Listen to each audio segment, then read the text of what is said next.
Welcome back to the Marvel Movie Minute, a daily podcast in which we explore the films of the Marvel Cinematic Universe 1 minute at a time. In this, our fourth season, we're looking at Kenneth Branagh's 2011 film, Thor. I'm Matthew Fox from theethicalpanda.com. And I'm Andy Nelson from the Next Reel Film Podcast. And today we're talking about minute 51, which begins with Erik finding a book and ends with Jane giving Thor a ride. Joining us today and all this week is Scott Carelli, founder of Dueling Genre Podcast Network and host of Franchisography. So, Scott, so good to have you with us. What made you pick this set of minutes? I just really love all of the fish out of water stuff in this movie. And I'm particularly fond of the pet shop scene, just because it's a ridiculous thing to ask. I don't know. It's a really funny scene. I really like it a lot. I'm a little surprised I haven't seen more fan art of Thor on a giant cat. You know, It just seems like that's the kind of thing someone would want to make. Well, we'll get into that and all other things about this minute in just one moment.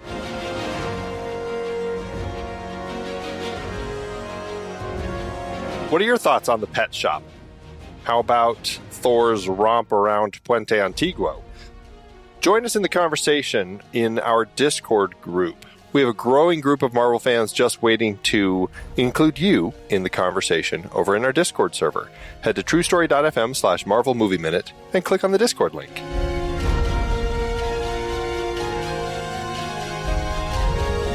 We start out with a shot of Erik in the library, and we know he's just sent out the email, and he's kind of walking out, and his attention is caught by some books. And he doesn't go to the book that we're going to later find out is about Norse mythology and other kind of mythology. He first grabs a book called The Giant Slayer by Ian Lawrence. And I looked this up. This is a real book. It's a book about the power of stories and how fantasies can become real. It's all about a girl who in 1955 goes into a polio ward and tells a story to the kids there, and that the kids kind of start to see themselves in it. And it's a metaphor for, slaying the thing that's in your life in terms of all of them wrestling with polio and stuff like that. Is this a book either of you had ever heard of? I certainly had not heard of it. I was kind of wondering why this is the one that would catch Erik's attention. I haven't heard of it. I don't know. No, it's funny. It sounds like an interesting book for sure. My hunch when I started going through the list of books on this particular kind of book cart that Erik's looking at is that they picked a lot of ones that just had names, or they felt like something that in some way were kind of a subtle homage to kind of the story of Thor and everything. Yeah, I also noticed that there's 3 books right next to each other. One is called Great Moments in Fiction. Another is called Adventures in Fact. And the third is called Fantasy on Parade. And given that so much of this is about, Erik and Darcy and Jane trying to figure out where is fiction and where is fact, those seem kind of appropriate. I'll just run down the books that we see here. Some of them are hard to identify, but some of them feel very much placed here. The Forest Lord, Summer Pony, Patriot's Gold, Trumpeter, The Story of a Swan, Mystery on Safari, Professor Diggins' Dragons, She Said Yes. There's the first one. Maybe there's a little romantic comedy homage there. I don't know. The Heat of the Day, The Unanointed, Score One for the Sloths, my personal favorite on this shelf here. The King's Trousers and The Royal Nap. The Royal Nap, we just saw Odin fall, or we're going to be seeing Odin kind of in the Odin sleep. Then we have Collier's Junior Classics 4 just around the corner. The Long Christmas, the Junior Classics 7, the Animal Book, David the King. Then, as you said, the Giant Slayer. And then we have the 3, the Walt Disney Parade books, Great Moments in Fiction, Great Moments in Fact, Fantasy on Parade that you mentioned. Then there's also the Secret History of Giants, or the Codex Giganticum, Myths and Legends from Around the World. That's the other one Erik will pick up. Then we have Charity.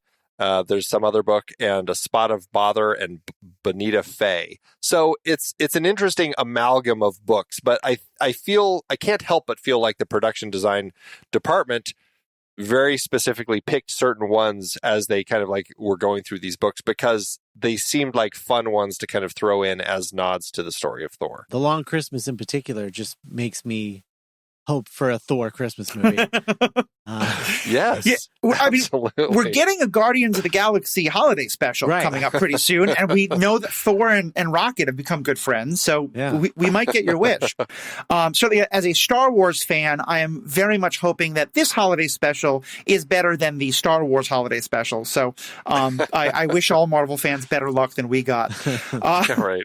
So, of course, the real moment, though, that we're seeing here is when Erik then finds the myths and legends from around the world, which it turns out is not a real book, I think, because they wanted to have a very specific look to it. And he's paging through, and he finds something about the Bifrost, he finds something about Thor's Day, and how that becomes Thursday. And he's got the kind of great look on his face. It's almost kind of bemusement, and like he's laughing at the fact that he's even thinking about this. What do you think is going on in his head during that moment? He's looking at what is ostensibly, it looks like a children's book, just sort of about Norse mythology, and is reading this stuff. This guy is like a brilliant scientist, and he is reading this stuff because he's like, well, maybe I should read up on Thor, and then he's just like, what am I doing? Yeah. And I kind of love that. I love this character. I really do.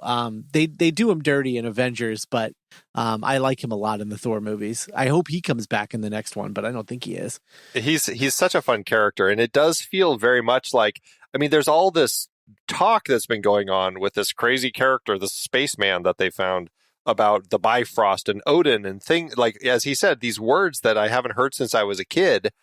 And I can't help but, like, with all of that bouncing around in his head, he sees this and it latches, it like clicks something in his head, and he's just like looking at it with such childish delight. But especially when he pauses and looks at kind of the page, The Origin of Thursday, the way that he kind of has that reaction afterward, it's almost like these puzzle pieces are getting put together, and he really doesn't want to see what the picture is, like he's like, this isn't good. This isn't, I don't want to see the results of this. Well, Scott, I kind of like the way you framed it, because I think it's sort of halfway between where like the puzzle pieces are starting to come together, and then he's like, no, that can't be it. That can't be. Like, especially because I like, if I was in his position, the first thing that will come to me is, this is not a town with like, the metropolitan city library. Like, this is a podunk town. There's maybe 500 books in here, 1,000 books.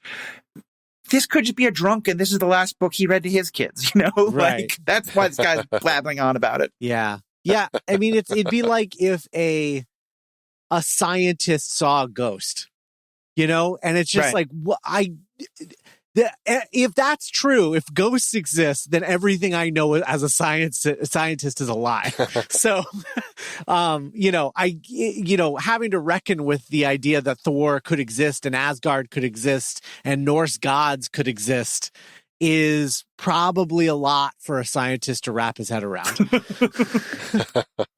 I think it's very fair. Yeah.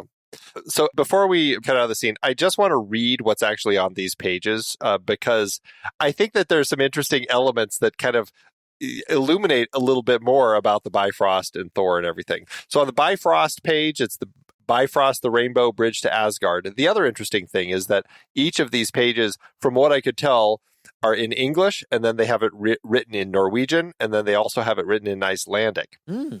Very interesting book to find in rural New Mexico. It's also a really easy way to fill a page full of words in a prop book.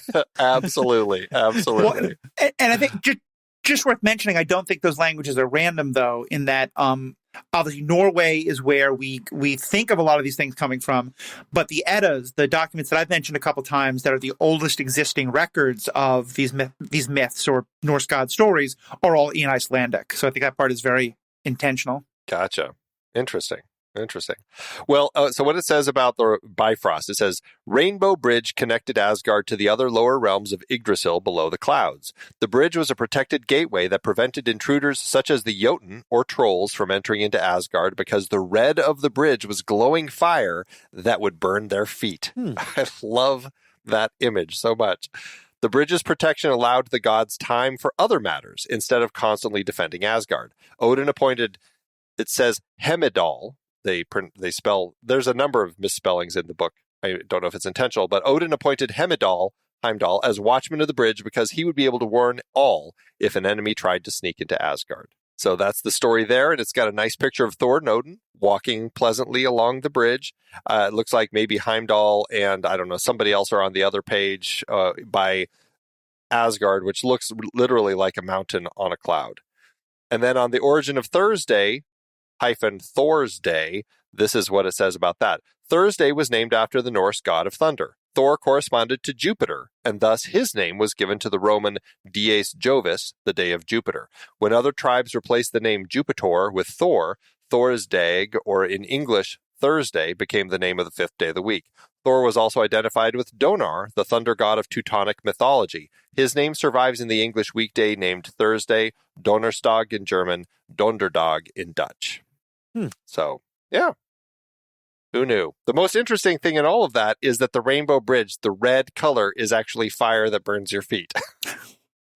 Well, and I kind of like that as well, because I think, we're supposed to know at this point that what humans know is, it's kind of that Lord of the Rings moment of, history became legend, legend became myth.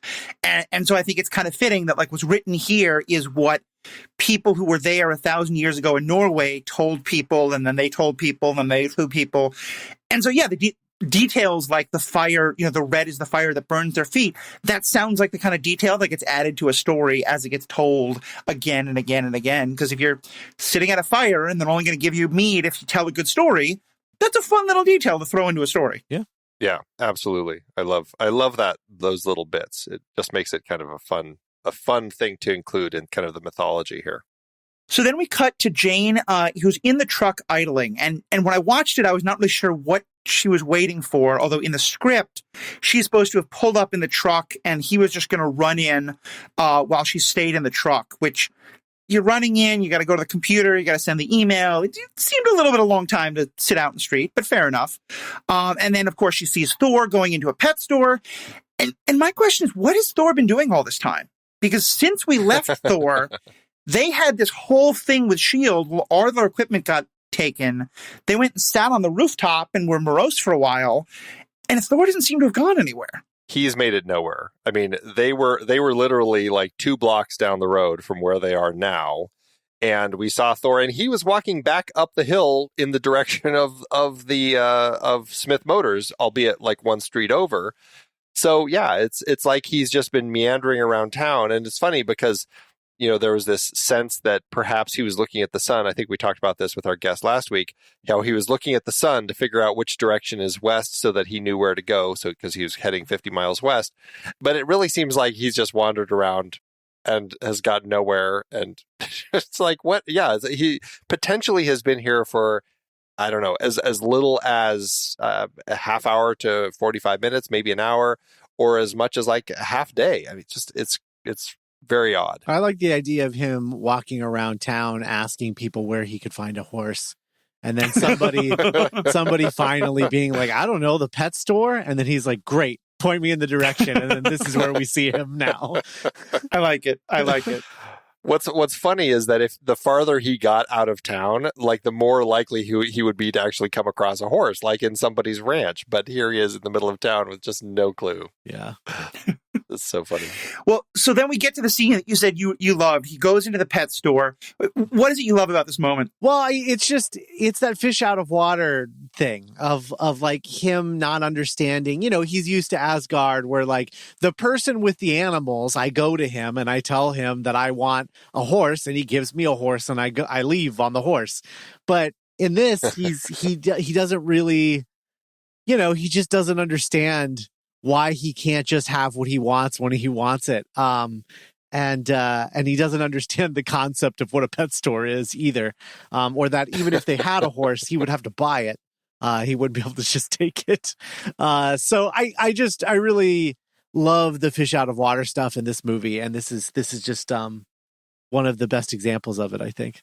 And the reaction from Kyle, who's played by a guy named Isaac Cappy, I think is just perfect, because certainly what I get the sense of is this man has not known sobriety for a long time. He is under a happy little permastone kind of, thing. And so he's just like, he has the same shock of like someone asking a horse, but also just, weird things are happening in his head all the time, so he's not really quite sure what's happening. Yeah. Well, and his reaction is great. Like, we don't have those, just dogs, cats, birds. Yeah. I also like the idea that he's a guy who's just worked in customer service his whole life. And he was like, yeah, I get customers that ask for weird stuff sometimes. Yeah, that's certainly possible too. One thing we see when we go into the store is that all the animals seem to perk up. Do we think this is just because animals do that whenever someone walks into a pet store in a small town because it doesn't happen often? Or is this something about Thor's radiance or magnetism that just, or they all hate his eyebrows or whatever it is? And the fact that they're just ridiculously cute puppies. Yeah. I mean, also true. I think he's a man of animals, Thor. I think if he would just like found himself in the woods, I feel like woodland creatures would be attracted to him. Kind of like a Disney princess. That's what I imagine. So yeah, that makes sense. I love that. I want to now have him as like the puppy prince. Yeah. That works well. That works well. And so, of course, then Jane sees him and offers to give him a lift.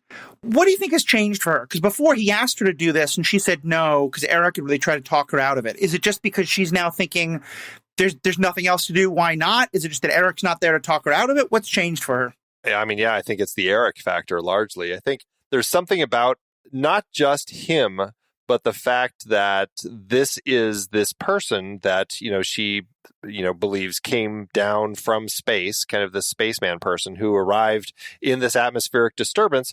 And her curiosity really gets the best of her. Like, she is so intent on figuring this out. I think she wants to get to the bottom of all of it. Also, I think that she was so taken with him when last they parted, and he, kissed her hand and was just so polite, and I guess you could almost say regal in the way that he kind of departed, that I think that there is something that just draws her to him. And as we've said, this is totally romantic comedy territory, and I think there's just that draw. Yeah, I think she just wants to see how this plays out, this is obviously, we had the whole prologue and we keep cutting back to Asgard throughout the movie. So, we as the audience are fully aware that Thor is real and like all of this is real, right? But like the trope of, is this guy crazy or is he for real? Like, he's actually this thing. That is a trope that's been like in a lot of things. There was a show called Cupid that was like a whole show about this psychiatrist, and one of her clients was a guy who said that he was Cupid and that he was sent to Earth and all of his powers were taken away because he has to prove that he can get 100 couples together. And, which is exactly the number of episodes it takes to go into syndication. Yeah. Funny how that works. And that show, the whole point of that show was just like, is he for real? Is he actually Cupid, or is he just a guy who thinks he's Cupid? And I really love that trope. I think it's a lot of fun, and I love that they're playing with it in this movie. But I have always wanted to see the version of this movie that's just strictly from Natalie Portman's perspective, where it's just like you don't get to see any of the Thor stuff until like, oh, he's not crazy, like in the third act. Right. Yeah. Right. It's funny you mentioned Cupid. The first thing I flashed to is Lucifer, which is a very similar idea where we, the audience, know that he's for real, but the main female character, and it's kind of a extended rom-com, is never quite sure what to believe of him. And I think playing with that trope as well, another part of that trope often, especially in romantic comedies, is that our heroine doesn't really believe the person or doesn't give them a chance until they have nothing left to lose. Right. And that's exactly where Jane is here, too. Is I feel like what Erik was always able to kind of use to pull her back was, you got to focus on the research. You got to be careful. We can't lose all of this stuff. She just did. She's everything she has worked for is gone. And I think there's a kind of like, why the hell not? What else am I going to do? Just sit on a rooftop and bemoan this? Right. They took all my stuff because of this guy. So yeah. Yeah. Well, what else do I have to do? Exactly. Right. Yeah. Literally, like that's a good question. Like, what are she and Erik about to do as soon as he's sent this email off to Dr. Pym? That's like, what's next? Were they just going to be heading to the airport to fly back to Culver, or, what was next? Right. So, yeah, it's like, there's nothing at this point for them. And so she ends with a line, "I've never done anything like this." What does she mean there? Is this like, I've never gone off to raid a government facility? I've never driven off in a van with a strange, cute man? What's the never thing that she's done here? Well, she doesn't know it's a government facility yet. I mean, theoretically, from Pete and Jake, when they're talking in the diner earlier, she knows that a satellite crashed that he thinks is his, and that the government came in. But I guess I don't know if she expects what she's about to find. Are there just some guards there? Who knows? But to me, it feels like just kind of, she seems like a character who, I don't know. I'm torn because she is so driven by her passion with her science and everything that she does make a lot of choices that you would think that she questions later. Like, that probably wasn't a good idea. I still got what I wanted, but I nearly crashed a car or whatever. So it is one of those things. Like, is it just the fact that she's getting into this car with this strange man that she has been warned about time and time again? I don't know. I think she's just never left a friend at the library before. I mean, also, that's true. Yeah. if Erik was ever going to be okay with this, having it be when he's just like, wait 1 minute, and then he comes back out and she's gone. Like, that's going to set up a conversation down the road. Well, and where's Darcy through all this? Like, I kept thinking, like, was she in the library too and we just never saw her? Was she just sitting back at Smith Motors? Is she, getting food because she's, bored? Is she, iPod shopping? Yeah. I don't know. Mm-hmm. Yeah. And then, of course, we just get this incredibly cheesy, hammy smile. She says, "Have you ever done this before?" And he's just like, it looks like the lips are going to split wide open. His reaction to her saying, "I've never done anything like this before," you just know something's, in his head of moments like this before for him. So. Yeah, we're going to talk a lot about sort of his kind of bemusement with her in the next minute. But anything else we wanted to get into from this particular minute? Yeah, so I've got a couple things to bring up. The first, going back to her Pinsgauer, when we see her parked there, there's a little, I don't know if it's really intended to be an Easter egg, but it certainly is something. There is a parking tag on the front windshield, and it is actually Culver University, where, of course, we saw a lot of that in The Incredible Hulk. That's where Jane went to school, as we've talked about before. This is her parking permit for Lot F, and it says staff. So I guess she also now works at Culver University, which I'm assuming is where she's getting all this research funding for to do this project. And there's also a tag hanging from the rearview mirror that has the same crest on it, the same Culver University crest with her name on it. And it says experimental particle physics, which I think is very interesting because, she's always been dubbed kind of like an astrophysicist, and it seems like she's working in the experimental particle physics division, and that is the practical investigation of the fundamental components of matter and radiation. And I think, as we talked about in the script, when S.H.I.E.L.D. was taking all the gear from her lab, one of the things that they mentioned in the script is that there is a dark matter machine that they have, or a dark matter analysis machine. And so I think it's really interesting that there are these elements that they kind of have scattered throughout the film that really are setting her up to be involved in dark matter and kind of this whole idea of particle physics and stuff, because I can't imagine they were already thinking forward to the dark world. But I find that interesting that in the world of astrophysics that she's studying, there's also this whole element here. If I remember correctly, don't quote me on this, the idea of dark matter was something that, scientists have known about for some time, and this whole idea that, we can't find 98% of the universe is kind of a fascinating thing. And about, 10, 15 years ago, there was kind of this cultural moment where that was a thing people were talking about a lot. And so I do wonder if maybe that was a part of it. Dark matter was just kind of something that was on, kind of like that, original Spider-Man is radiation, and then later it's genetic engineering, because that's kind of the thing that's in the zeitgeist at the moment. I'm just spitballing here, so I could be totally wrong, but that might be part of why they went with dark matter here. Yeah, I mean, it's as good a guess as any, I guess. I mean, again, because the dark matter, it's only Malekith's dagger in the dark world that really kind of relates. So again, I can't even imagine that they were thinking about that at that point. So I don't know, it's just such a strange thing that they've kind of included as part of what Jane is up to. Because it never comes up again. It's always astrophysicists. So So there's that. And then also, as we've done before, I wanted to continue our tour through Puente Antiguo. Anytime we're getting new angles of Puente Antiguo, it's always nice to see what we see here. So again, she sees Thor going into the Pet Palace, which we've seen before. Next to Pet Palace, we see a State Farm Insurance Agency. So we know that they're in town here, and they're right next to the liquor locker, which we've seen before. And then once he goes in, we see through the door 2 other shops across the street. One of them looks like they're selling guns and ammo. I can't quite read the sign, but or all the letters on the sign, but the image weirdly looks like a person swinging a baseball bat. So I don't know how that ties into guns and ammo, but it is Puente Antiguo. And then next to that is a movie rental shop. It has like a little DVD sign in the window. It looks like it could be Stack's Video or something, but I think it might actually be Stan's Video, which of course would make a lot more sense. So I like to think that's another little nod to Stan Lee there. I'm sure that in about 10 years, people are going to be showing this movie to their kids, and they're going to be like, wait, what do you mean a video store? You used to buy Netflix? I don't understand. Like, that's just going to fade it out. Well, anyway, we're going to have a lot more to talk about over the next couple of days. But Scott, for listeners who may not know of your stuff already and want to hear more, where can they find your stuff? All of my stuff, all of my shows are at duelinggenre.com. That's the podcast network that I started in 2015.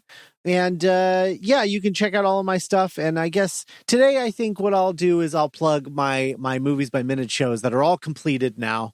So I have done Spider-Man Minute, which was the Sam Raimi trilogy. I have done Back to the Future Minute, and I have done the Cornetto Minute, which is the Edgar Wright, Simon Pegg, Nick Frost trilogy of Shaun of the Dead, Hot Fuzz, and The World's End. So that is 9 seasons of Movies by Minute shows that you can go and listen to me talk in depth about all of those movies. It's something like, I think it's like 995 episodes or something like that. I mean, it's bonkers. But most pertinent to you guys, your listeners, is probably Spider-Man Minute, which is a show I'm very, very proud of. And those 3 Spider-Man movies, we just had a ton of fun breaking those down minute by minute. And I adore those movies. And we get to talk about so many like what ifs and changes and production problems and all that good stuff. I think it's a really interesting show, and I'm really, really proud of it. So check it out. Spider-Man Minute. Nice.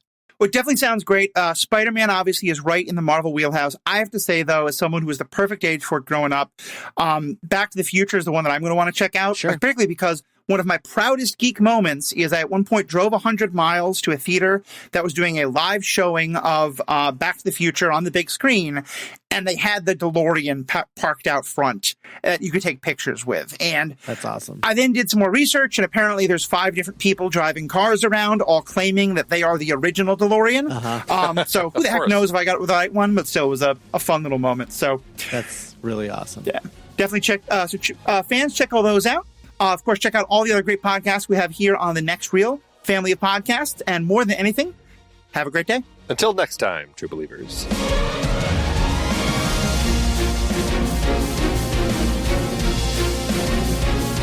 Marvel Movie Minute is a production of True Story FM, engineering by Andy Nelson.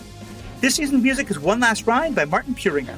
Find the show at truestory.fm. And if your podcast app allows ratings and reviews, consider doing that for this show.